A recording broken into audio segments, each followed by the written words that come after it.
Republik ini tidak akan bisa ya mencapai tujuan sebagaimana amanat konstitusi kalau representasi Islam ini sebagai mayoritas penduduk bangsa ini itu tidak terlibat persuasinya, terutama di dalam keikutsertaan para pemimpinnya, representasi politiknya, ya, terutama apa di dalam pengambilan keputusan, menyusun strategi pembangunan.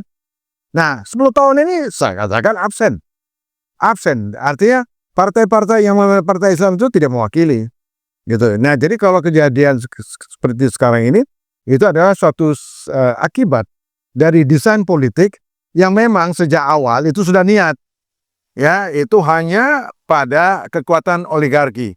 Oligarki itu adalah kekuatan yang harus ya yang harus ditumbangkan. Jangan cerita lagi. Ini ada penumpang gelap tadi. Mereka ingin yang namanya menyederai yang namanya nilai-nilai baik yang dibawa oleh para demonstran sebagaimana persoalan yang dihadapi oleh masyarakat ini. Sehingga mendapat stempel para demonstran ini rusuh. Nah, ini udah biasa seperti ini adalah bagaimana kontra intelijen bermain. Kita berharap Pak Prabowo tidak hanya sekedar ya kan mengundang ormas Islam atau partai Islam itu hanya komplement, tapi ajak rembuk lah untuk menyelesaikan sebagaimana tadi dikemukakan oleh Pak Tibi Masa. Tidak mungkin mampu menyelesaikan republik ini dengan meninggalkan umat Islam. Allah menyatakan di dalam Al-Imran ayat 26. Allah memberikan kekuasaan kepada manusia, tapi Allah juga mencabut kekuasaan. Ingat itu. Karena itu gunakan kekuasaan itu untuk kekuatan negara dan membangun kesejahteraan rakyat, bukan untuk pribadi dan golongan. Ini yang tidak benar. Yang kedua,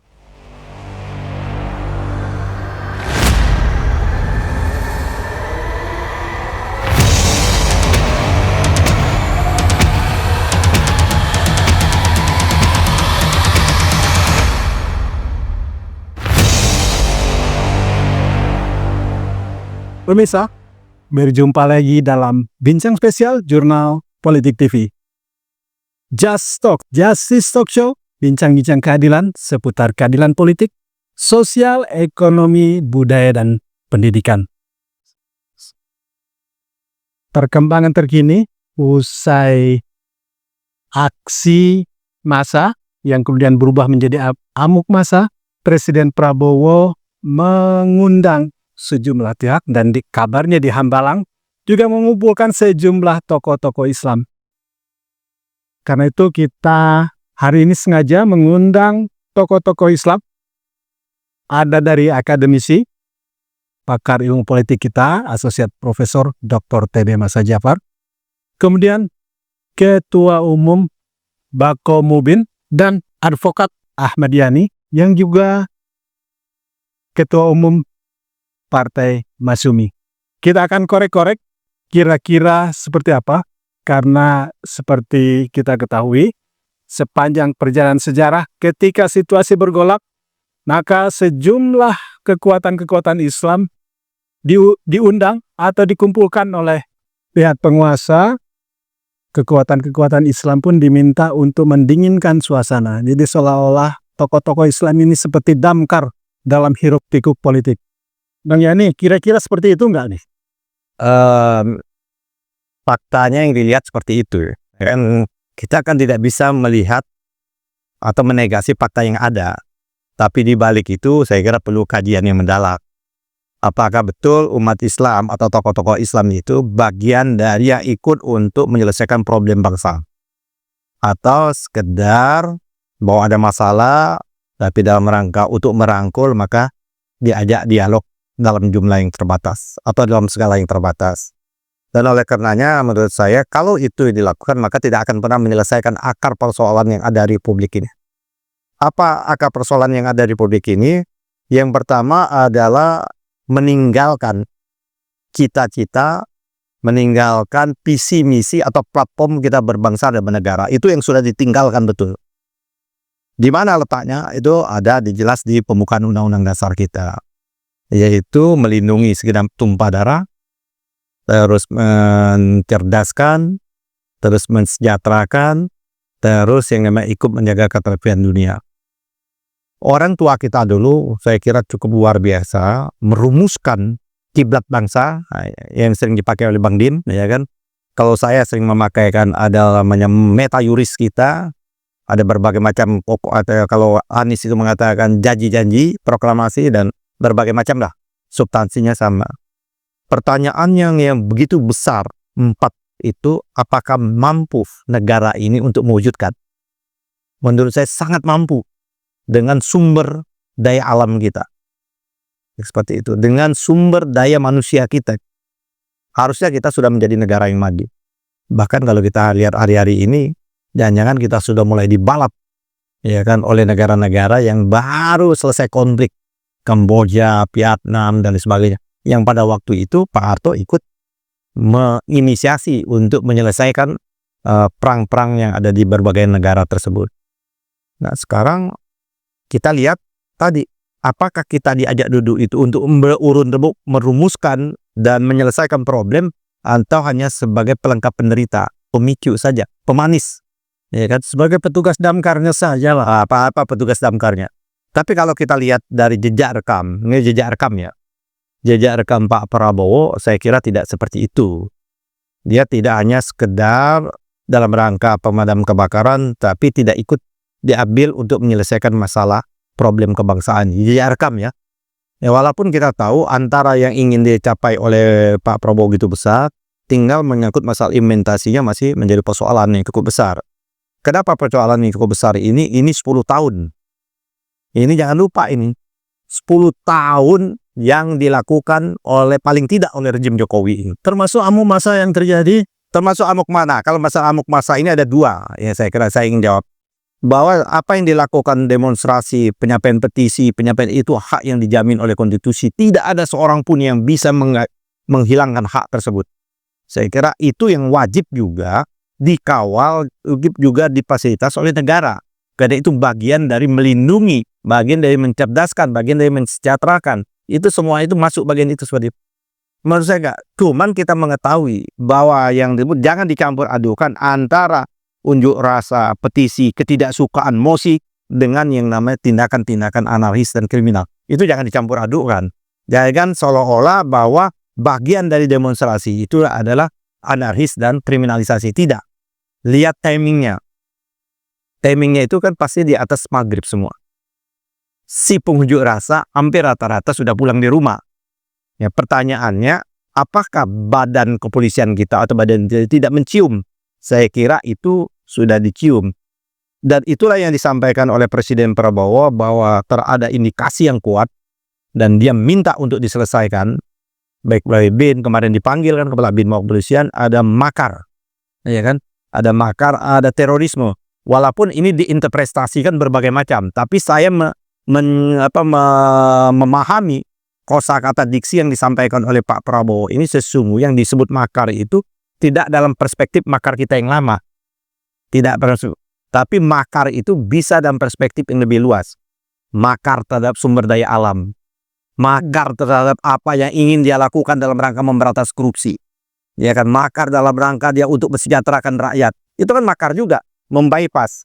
Nah, itu yang Secara umum makar ini kan merebut kekuasaan. Ya, itu bisa seperti itu ujungnya. Itu yang disebut oleh Pak Gatot, ya kan, pada waktu ulang tahun kami itu ada usaha yang sistematis dan masif yang dilakukan oleh kelompok-kelompok tertentu dalam rangka yang disebut dengan subordinat struktural, atau kalau bahasa yang lainnya itu kudeta merayap di dalam lingkar.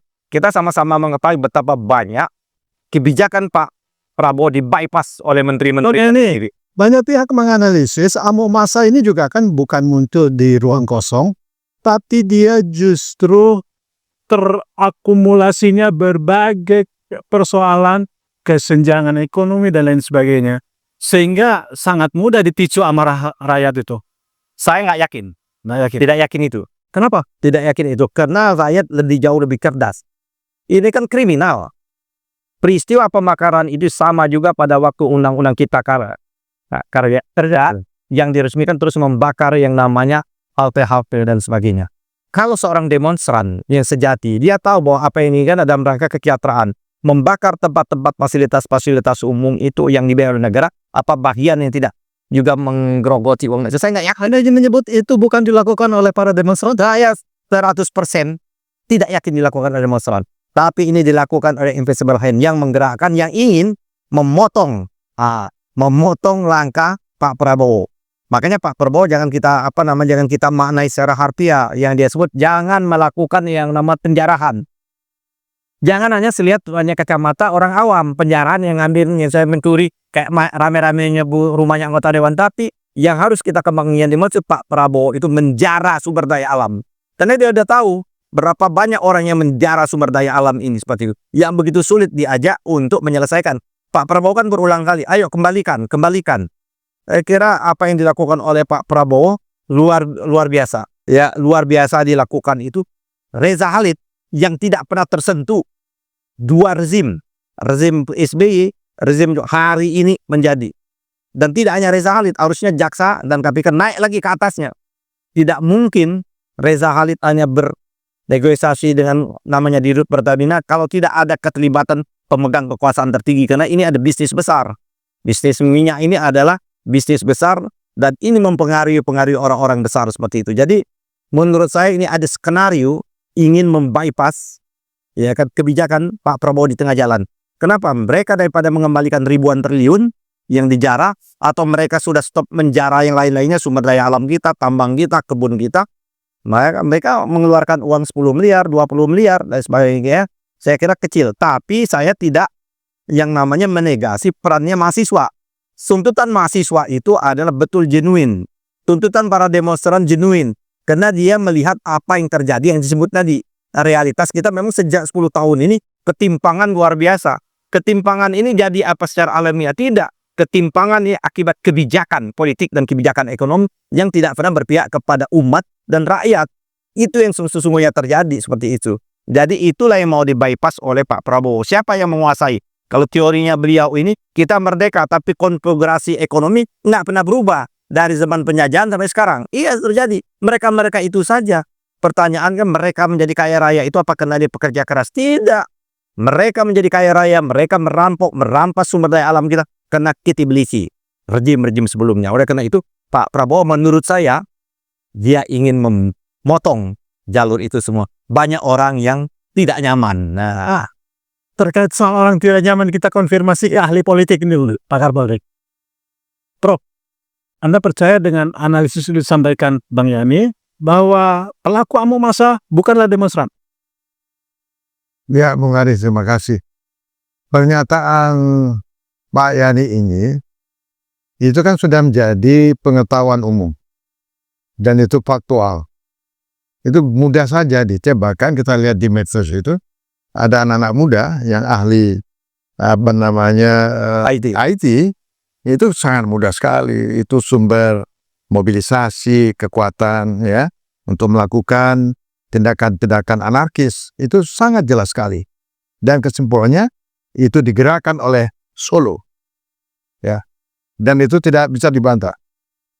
Nah, tetapi yang ingin saya katakan adalah menyambung tadi lagi bahwa Indonesia itu secara fundamental belum berubah sejak zaman kolonial. Pendekatan ekonomi politik artinya apa? Ciri-cirinya kita merdeka 80 tahun hanya ada muncul segelintir orang, ada yang mengatakan 1%, kalau saya katakan 0,% menguasai kekayaan Indonesia. Itu tidak pernah berubah. Tapi pemerintah silih berganti. Nah, persoalan Pak Prabowo sekarang ini adalah sebenarnya apa yang dilakukan oleh Pak Prabowo ini kan mengingatkan kita kembali pada agenda reformasi. Saya mengatakan reformasi itu stuck, ada yang mengatakan reformasi gagal. Kenapa gagal? Karena para reformis, kaum pembaru, dan model Pak Yani dan beberapa teman-teman lain yang menggerakkan reformasi itu, ini kan kemudian mereka terpinggirkan. Karena masuknya penumpang-penumpang gelap, ya kan? Dan selama 10 tahun, mereka lain sebenarnya mendesain ekonomi, mendesain politik, kemudian bagaimana menggunakan hukum sebagai instrumen untuk mengalahkan ya kekuatan-kekuatan yang kritis, ya menindas kelompok oposisi, menindas partisipasi rakyat, itu sebagai sesuatu yang faktual. Dan banyak sudah mengatakan bahwa 10 tahun ini itu pengerusakan yang namanya NKRI itu sangat luar biasa. Faktanya saya kira sudah banyak Faisal Basri yang menyangkut tadi soal sumber daya alam ya, hanya khusus nikel. Kalau nikel aja itu bisa keluar baik, dari kekayaan nikel aja itu bisa dibagi satu orang itu 20 juta. Nah, belum lagi dari sumber-sumber daya alam lainnya, termasuk juga hutang. Hutang begitu besar, berapa ribu triliun itu. Ya, walaupun mereka ini sebagai satu manipulasi, tetapi apapun lah. Ya, bayangkan, masa kemudian tiba-tiba kondisi kita mengalami satu krisis yang sangat hebat, dan tiba-tiba kita menjadi miskin semua, lalu beban hutang, beban ekonomi karena mereka yang buat kebijakan selama 10 tahun, rakyat yang menanggung, itu logikanya di mana? Nah, jadi di sini saya kira satu peristiwa politik ini khususnya untuk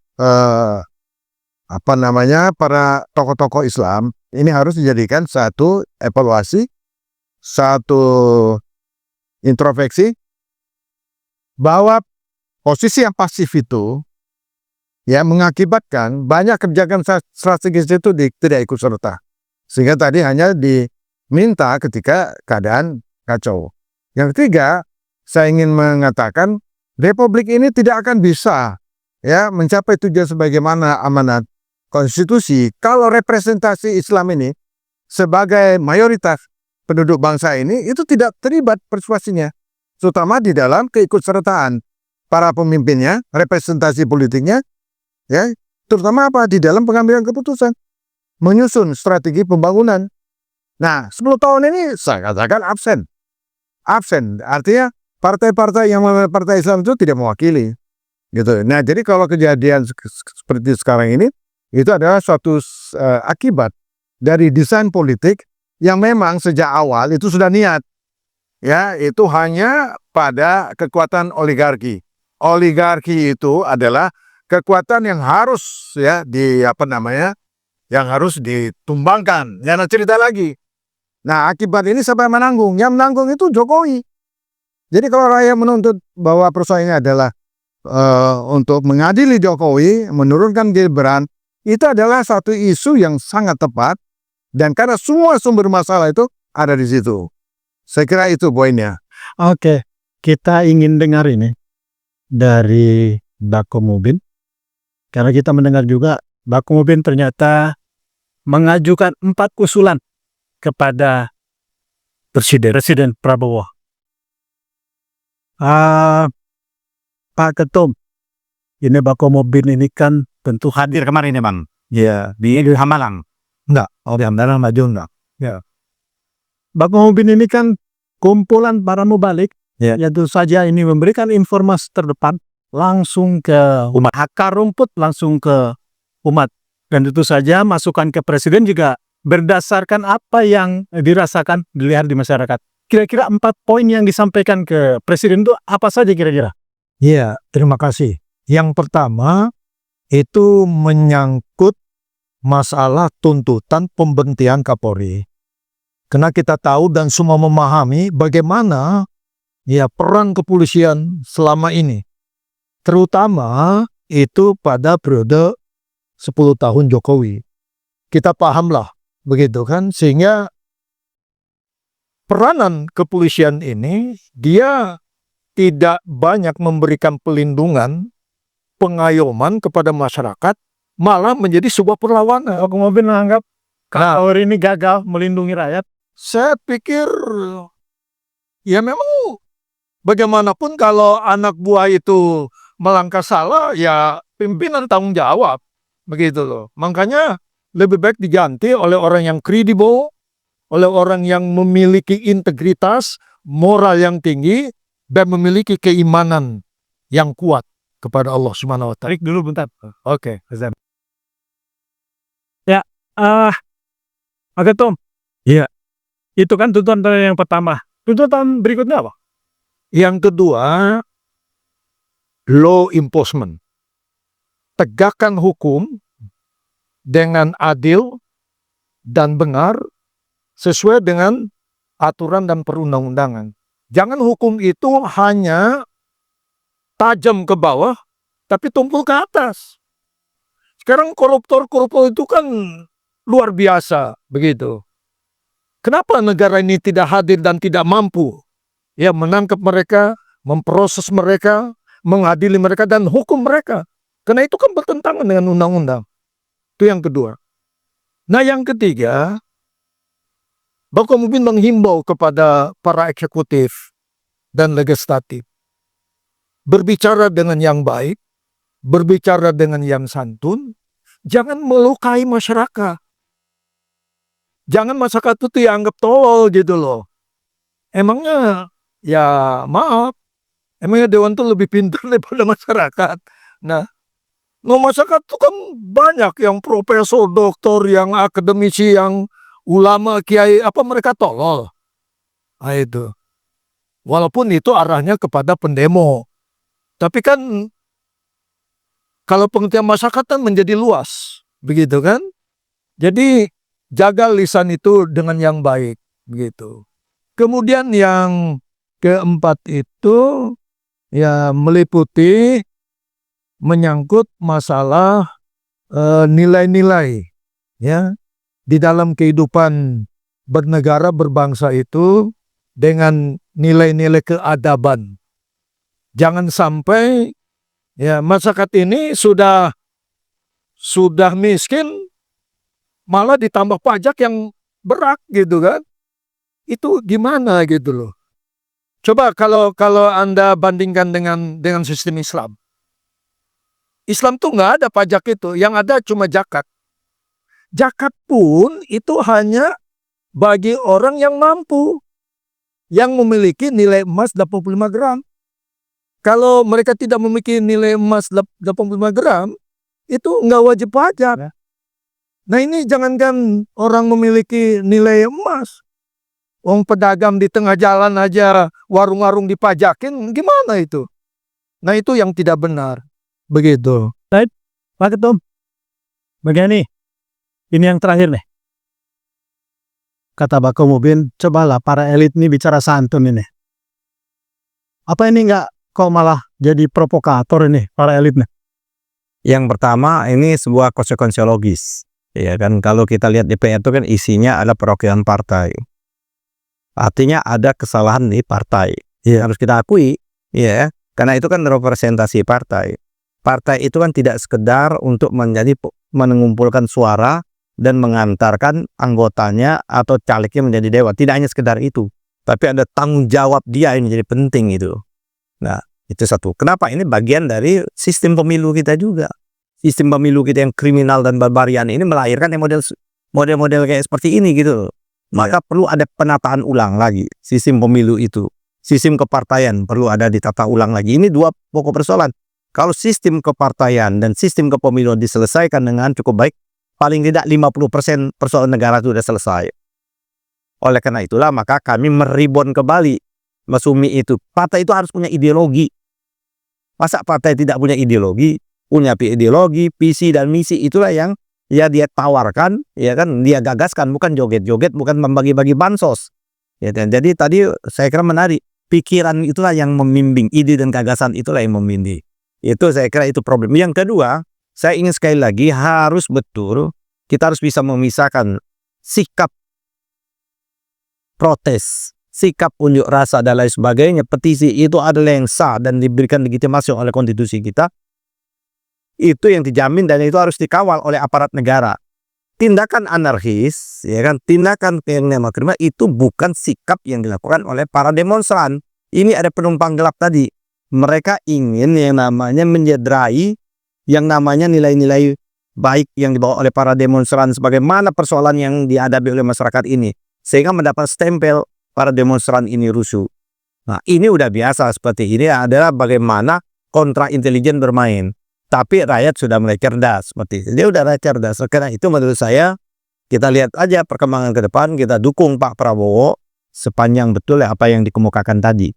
Karena kita kan bukan person yang jadi acuan kita, tapi ada nilai dan paradigma yang menjadi kesepakatan bersama. Dan kita berharap Pak Prabowo tidak hanya sekedar ya kan mengundang ormas Islam atau partai Islam itu hanya komplement, tapi ajak rembuk lah untuk menyelesaikan sebagaimana tadi dikemukakan oleh Pak Tibi Masa. Tidak mungkin mampu menyelesaikan republik ini dengan meninggalkan umat Islam. Dan itu sudah tercatat sejarah. Tanpa umat Islam tidak pernah ada keindonesiaan seperti itu. Right.